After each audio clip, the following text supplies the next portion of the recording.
Welcome to Shreyas study. हम में आपका एक बार फिर से स्वागत है। मैं आज अपनी एक सीरीज का एक और वीडियो अपलोड करने जा रहा हूं, जिसमें सभी महत्वपूर्ण परीक्षाओं में महत्वपूर्ण आए हुए प्रश्न का संग्रह है। ठीक है, अगर वीडियो पसंद आए तो चैनल को सब्सक्राइब कीजिए तथा बेल आइकन को प्रेस कीजिए और अपने दोस्तों का वीडियो शेयर कीजिए। ठीक है, तो चलते हम अपने क्वेश्चंस की तरफ। आज का क्वेश्चन है, किसे चिपको आंदोलन का नेता माना जाता है? Option A Megha Patkar, option B Sunderlal Bahuguna, option C Kiran Bedi, option D Chandrababu. ठीक है, तो आंसर है अपना ऑप्शन बी सुंदरलाल बहुगुणा। ठीक है, सुंदरलाल बहुगुणा के बारे में जानते हैं। चिपको आंदोलन पर्यावरण की रक्षा के लिए वृक्षों से चिपक कर, ठीक है, उन्हें कटने से बचाने के लिए किया गया था। जो चिपको आंदोलन था वो वृक्षों से चिपक कर उनको कटने से बचाने के लिए किया गया था। ठीक है, यह चमोली कहाँ पर है? उत्तराखंड में। ठीक है, में सन 1973 में प्रारंभ हुआ था। तो चमोली उत्तराखंड में कब शुरुआत हुई थी चिपको आंदोलन की? 1973 में। ठीक है, सुंदरलाल बहुगुणा के साथ चंडी प्रसाद भट्ट और श्रीमती गौरा देवी ने भाग लिया। ठीक है, सुंदरलाल बहुगुणा के साथ में चंडी प्रसाद भट्ट और श्रीमती गौरा देवी ने भी भाग लिया था। ठीक है, अगले क्वेश्चन की तरफ चलते हैं।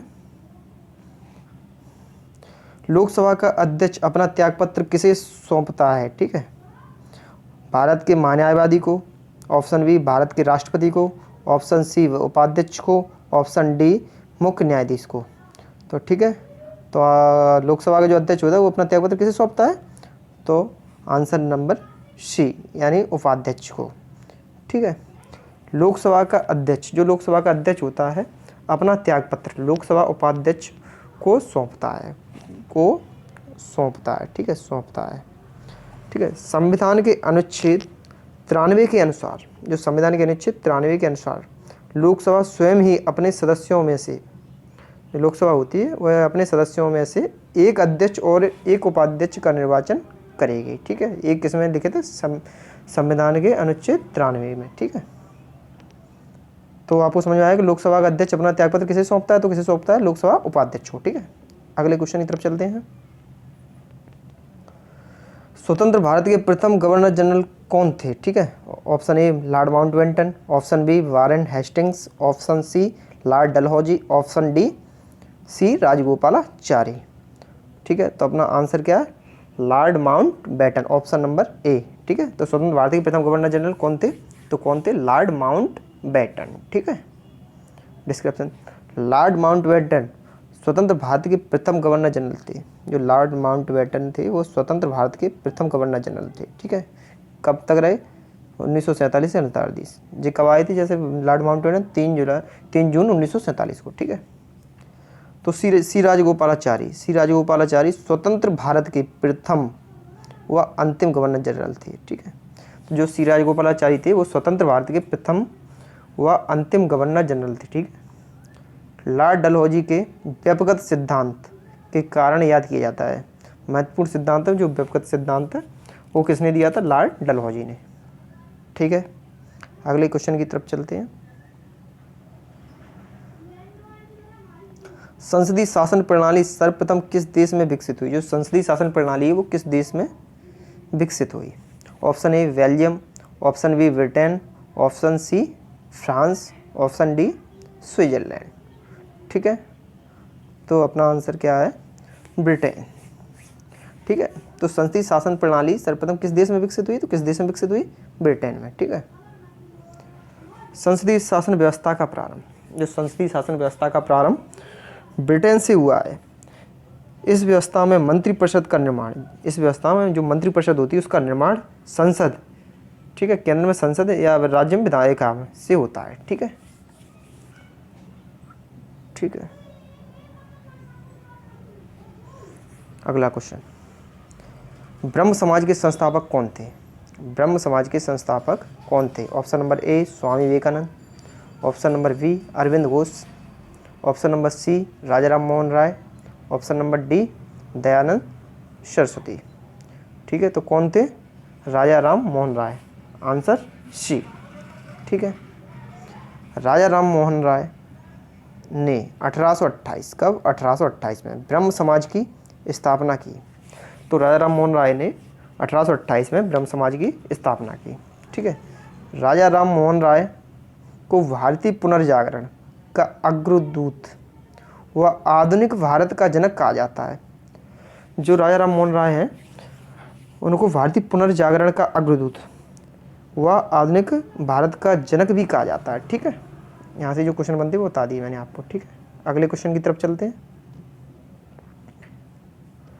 अंतरिक्ष में जाने वाली पहली महिला किस देश की थी? ठीक है। अंतरिक्ष में जाने वाली प्रथम महिला किस देश की थी? ऑप्शन नंबर ए संयुक्त राज्य अमेरिका, ऑप्शन नंबर बी चीन, option number C, option number D ये फ्रांस है। ठीक है। ठीक है, इस पर चीन लिख सकते हैं। ठीक है, ऑप्शन चीन। ऑप्शन नंबर बी डी रूस। तो अपना आंसर क्या होगा? ठीक है, आंसर है अपना डी रूस। ठीक है। जो अंतरिक्ष में जाने वाली प्रथम महिला थी वो किस देश से थी? तो रूस से थी। ठीक है। अंतरिक्ष में जाने वाली विश्व की पहली महिला सोवियत संघ, वर्तमान में जिसे रूस कहते हैं, ठीक है, ये वेलेंटीना तेरेस्कोवा थी। ठीक है। जो बोस्टॉक एक पूछा जाता है कि किस विमान से गई थी, तो ये किस विमान से गई थी? बोस्टॉक। ठीक है, बोस्टॉक। ठीक है। अगले क्वेश्चन की तरफ चलते हैं। विभाजन के बाद मध्य प्रदेश की सीमा कितने राज्यों से मिलती है? जब विभाजन हुआ था उसके बाद जो मध्य प्रदेश की सीमा है वो कितने राज्यों से मिलती है? Option number A 4, option number B 5, option number C 7, option number D 8। ठीक है। तो कितने राज्यों से मिलती है मध्य प्रदेश की सीमा? 5 राज्यों से। वर्तमान में जो मतलब विभाजन के बाद, यानी वर्तमान विभाजन कब हुआ था मध्य प्रदेश का? सन 2000 में हुआ था। ठीक है। मध्य प्रदेश से कौन सा राज्य अलग किया गया था? तो छत्तीसगढ़ अलग किया गया था। ठीक है। वर्तमान में कितने राज्यों से मिलती है? 5 राज्यों से। ठीक है। विभाजन के बाद प्रदेश की सीमा 5 राज्यों से मिलती है। ठीक है। प्रदेश की सीमा 5 राज्यों से मिलती है, जिसमें उत्तर प्रदेश, छत्तीसगढ़, राजस्थान, गुजरात और महाराष्ट्र। ठीक है, 5 राज्यों से मिलती है, जिसमें सर्वाधिक क्वेश्चन बनता है कि सर्वाधिक सीमा किस राज्य से मिलती है? तो किस राज्य से मिलती है? उत्तर प्रदेश। अगर क्वेश्चन पूछा जाता है कि सबसे कम सीमा किस राज्य से मिलती है, तो किससे मिलती है? गुजरात है। मात्र गुजरात के 2 ही जिले मिलते हैं। ठीक है। जो महत्वपूर्ण क्वेश्चन थे वो यहाँ से बनते वो बता दिए। ठीक है। अगले क्वेश्चन की तरफ चलते हैं। ठीक है, अगले क्वेश्चन की तरफ चलते हैं। संसार का सबसे ऊंचा जलप्रपात कौन सा है? संसार का सबसे ऊंचा जलप्रपात कौन सा है? Option number A Salto Angel, option number B Niagara, option number C Ribbon, option number D Tugela. ठीक है। तो संसार का सबसे ऊंचा जलप्रपात कौन सा है? तो आंसर नंबर ए सांटो एंजल। ठीक है। संसार का सबसे ऊंचा जलप्रपात साल्टो एंजल वेनेजुएला। ये क्वेश्चन पूछा जाएगा, साल्टो एंजल जो जलप्रपात है वो कहाँ पर स्थित है? तो कहाँ पर स्थित है? वेनेजुएला में। ठीक है। अगर पूछा जाए संसार का सबसे ऊंचा जलप्रपात, तो संसार का सबसे ऊंचा जलप्रपात कौन सा है? Salto angel. कहाँ पर स्थित है? तो वेनेजुएला में। ठीक है। अगला क्वेश्चन, जय जवान जय किसान का नारा किसने दिया? ठीक है। जय जवान जय किसान का नारा किसने दिया? ठीक है। Option number A Jawaharlal Nehru, option number B Chaudhary Charan Singh, option number C Indira Gandhi, option number D Lal Bahadur Shastri. तो किसने दिया answer? Lal Bahadur Shastri. Option number D, option number D Lal Bahadur Shastri. ठीक है। जय जवान जय किसान का नारा लाल बहादुर शास्त्री ने दिया। किसने दिया? लाल बहादुर शास्त्री ने दिया। यह भारत के दूसरे प्रधानमंत्री थे। ठीक है। तथा इनकी मृत्यु भारत से बाहर ताशकंद में हुई। ये क्वेश्चन बहुत बार पूछा जाता है कि किस प्रधानमंत्री की मृत्यु भारत से बाहर हुई। ठीक है। तो किस प्रधानमंत्री की मृत्यु मतलब भारत से बाहर हुई थी? तो हुई थी लाल बहादुर शास्त्री। ठीक है। ये भारत के दूसरे नंबर के प्रधानमंत्री थे। ठीक है। अगला क्वेश्चन की तरफ चलते हैं। एशिया का मरीज किस देश को कहते हैं? ठीक है। एशिया का मरीज किस देश को कहते हैं? ऑप्शन नंबर ए रूस, option number B Bharat, option number C चीन, ऑप्शन नंबर डी म्यांमार। ठीक है, तो आंसर क्या है? चीन, सी। ठीक है, एशिया का मरीज चीन को कहते हैं। ठीक है, एशिया का मरीज चीन को कहते हैं। sun यat-sen चीन के राष्ट्रपिता कहे जाते हैं। जो sun यat-sen है वो चीन के राष्ट्रपिता कहे जाते हैं। ठीक है, क्वेश्चन बार बार बनता है कि चीन की राजधानी क्या है, तो चीन की राजधानी क्या है? बीजिंग। क्या है चीन की राजधानी? बीजिंग। अगर पूछा जाए चीन की मुद्रा क्या नाम है, तो रेमनबी या रूबल। ठीक है, अगला क्वेश्चन की तरफ चलते हैं। तुलबुल परियोजना किस नदी पर स्थित है? जो तुलबुल परियोजना है वो किस नदी पर स्थित है? तो किस नदी पर स्थित है? ऑप्शन नंबर ए ब्यास नदी, ऑप्शन नंबर बी झेलम नदी, ऑप्शन नंबर सी रावी नदी, ऑप्शन नंबर डी सतलुज नदी। तो अपना आंसर क्या है? ऑप्शन नंबर बी झेलम नदी। ठीक है, इसके बारे में देखते हैं। तो तुलबुल परियोजना जम्मू कश्मीर में झेलम नदी पर स्थित है। कहाँ पर स्थित है? तो जम्मू कश्मीर में झेलम नदी पर स्थित है। इसे बूलर बैराज परियोजना के नाम से भी जाना जाता है।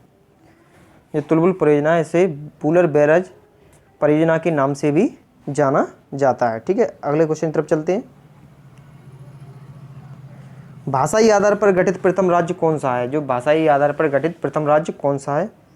तो option number A Andhra Pradesh, option number B Punjab, option number C Paschim Bangal, option number D Tamil Nadu. तो अपना आंसर क्या है? Option number A Andhra Pradesh. ठीक है, इसकी तरह देखते इसके बारे में। 1953 में भाषाई आधार पर गठित प्रथम राज्य आंध्र प्रदेश है। जो 1953 में भाषाई आधार पर गठित प्रथम राज्य आंध्र प्रदेश है। तो पहले तो भारत सरकार मना कर रही थी कि मतलब भाषाई आधार पर कोई राज्य गठन नहीं किया जाएगा, पर पोटेद्री रामुलु नाम से एक व्यक्ति थे, उन्होंने अनशन किया 52 दिनों तक। 52 दिन बाद उनकी मृत्यु हो गई। इसके बाद प्रथम जो 1953 में प्रथम भाषाई आधार पर गठित प्रथम राज्य आंध्र प्रदेश बना। ठीक है, अगले क्वेश्चन की तरफ चलते हैं। लिखित संविधान की अवधारणा का जन्म सर्वप्रथम कहाँ हुआ? जो लिखित संविधान की अवधारणा है का जन्म सर्वप्रथम कहाँ हुआ? Option number A France, option number B Britain, option number C Switzerland, option number D तो संयुक्त राज्य अमेरिका। तो ठीक है, इसका आंसर है डी संयुक्त राज्य अमेरिका। ठीक है, इसके बाद लिखित संविधान की जो अवधारणा है का जन्म सर्वप्रथम कहाँ पर हुआ? संयुक्त राज्य अमेरिका। ठीक है, और एक क्वेश्चन भी बनता है कि सर्वप्रथम संविधान का निर्माण कहाँ किया गया था? तो कहाँ किया गया था? ब्रिटेन में। पर वो कैसा संविधान था? अलिखित संविधान था। अगर पूछा जाए कि लिखित संविधान का प्रारंभ कहाँ से हुआ था, तो यूएसए या संयुक्त राज्य अमेरिका। संयुक्त राज्य अमेरिका की राजधानी क्या है? तो वॉशिंगटन डीसी। तो वॉशिंगटन डीसी में भी मुख्यालय किस चीज़ के तो वर्ल्ड बैंक और IMF इनके मुख्यालय कहाँ है? Washington DC. क्वेश्चन बनता है कि वाशिंगटन डीसी किस नदी के किनारे बसा हुआ है? तो वाशिंगटन डीसी पोटोमेक नदी के किनारे बसा हुआ है। ठीक है, अगले क्वेश्चन की तरफ चलते हैं। अगला क्वेश्चन, दीवान ए मुस्तखराज किसने स्थापित किया? दीवान ए मुस्तखराज किसने स्थापित किया? Option number A Qutubuddin Aibak, option number B Alauddin Khilji, option number C Razia Sultan, option number D Balban. तो दीवान ए मुस्तखराज किसने स्थापित किया? तो आंसर है अपना वी अलाउद्दीन खिलजी ने। ठीक है, राजस्व एकत्र करने के लिए, जो राजस्व एकत्रित करने के लिए दीवान ए मुस्तखराज, ठीक है, दीवान ए मुस्तखराज विभाग की स्थापना अलाउद्दीन खिलजी ने की। ठीक है, जो राजस्व एकत्र करने के लिए दीवान ए मुस्तखराज की स्थापना किसने की? तो किसने की? अलाउद्दीन खिलजी ने। अगले क्वेश्चन की तरफ चलते हैं। अगला क्वेश्चन, भारत के किस राज्य में सबरीमाला स्थित है? भारत के किस राज्य में सबरीमाला स्थित है? ठीक है, तो ऑप्शन देखते हैं। Option number A Kerala, option number B Andhra Pradesh, option number C Tamil Nadu, option number D Karnataka. तो अपना आंसर क्या है? Kerala, option number A. ठीक है, केरल की राजधानी कहाँ पर? केरल की राजधानी तिरुवनंतपुरम के समीप सबरीमाला स्थित है। तो सबरीमाला कहाँ स्थित है? केरल की राजधानी तिरुवनंतपुरम के समीप। ठीक है, सबरीमाला में श्री अय्यप्पा स्वामी का मंदिर है। सबरीमाला किस लिए प्रसिद्ध है? क्योंकि वहाँ पर अय्यप्पा स्वामी का मंदिर है। ठीक है, अगर आपको सेशन पसंद आया हो तो वीडियो को लाइक और चैनल को सब्सक्राइब तथा अपने दोस्तों के साथ शेयर कीजिए तथा बेल आइकन को प्रेस कीजिए। ठीक है, धन्यवाद, थैंक यू।